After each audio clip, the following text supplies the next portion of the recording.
אם לחצתם על הכפתור והגעתם עד אליי, סימן שאתם רוצים לדעת למה לא כדאי לכם להעלות את העוקבים, וכן לדייק את התוכן שלכם, ובכלל, מה הולך לעבוד לקראת שנת 25 ומה פחות. אז לפני שנצלול פנימה, היי, אני רעות, הבעלים של סוכנות שיווק דיגיטל.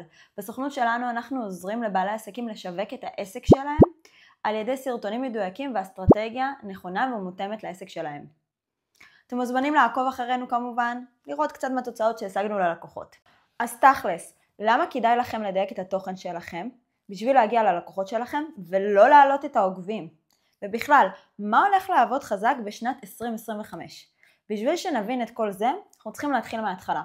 איך אינסטגרם בעצם עובד. עכשיו, אני יודעת שכל שני וחמישי יוצא עדכון חדש לאינסטגרם. פעם זה משהו כזה ופעם זה משהו אחר. אבל בתכלס, המהות של אינסטגרם והבסיס שלו זה להשאיר כמה שיותר משתמשים לכמה שיותר זמן באפליקציה שלו. ולכן, אם התוכן שלנו משאיר יותר אנשים, אוקיי? או במילים אחרות, אנשים יותר צופים בסרטון שלנו, יותר מעורבים בסרטון שלנו, לייק, תגובה, שיתוף, כך גם הסרטון שלנו ייחשף ליותר אנשים, וישותף ליותר אנשים. וזה קורה רק שיש לנו תוכן שהוא מדויק. או כמו שאני אוהבת לקרוא לזה, ההוק הוא הכתר, התוכן הוא המלך, והקהילה היא המלכה שלנו. אז אם התוכן הוא המלך, למה כולם ממהרים לעלות עוקבים? או בכלל, עושים עדיין סרטונים שלא רלוונטיים לשנת 25. וכן, אני מדברת אליכם אנשי 3 טיפים בואו, זה כבר לא עובד. אז מה הולך לעבוד לקראת שנת 25? מה שהולך לעבוד לקראת שנת 25 זה קודם כל סרטונים שהאורך שלהם הרבה יותר מדקה.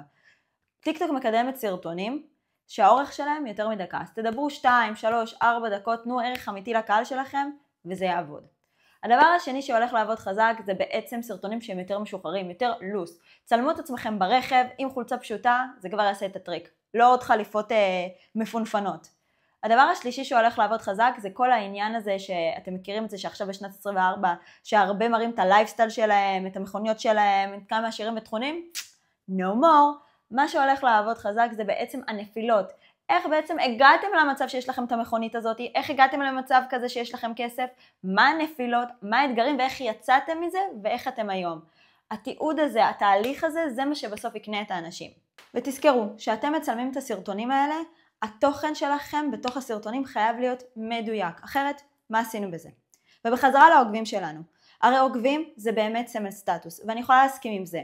אבל זה שיש לנו X עוקבים, לא בהכרח מעיד על מידת המעורבות של העוקבים שלנו. ולכן, מה שאנחנו צריכים, אנחנו צריכים עוקבים מעורבים. ברגע שהעוקבים שלנו הם מעורבים, הם פעילים, עושים לייק, שיתוף וכו', ככה אנחנו בעצם יוצרים קהילה, והקהילה הזאת נהפכת להיות לקוחות משלמים.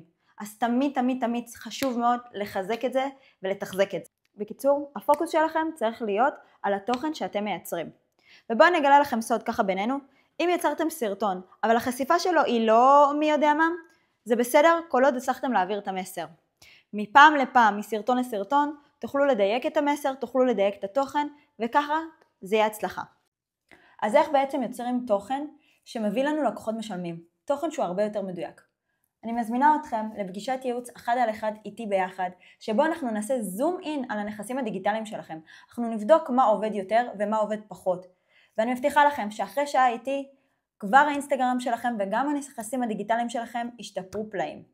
יאללה, תלחצו על הלינק, מחכה לכם.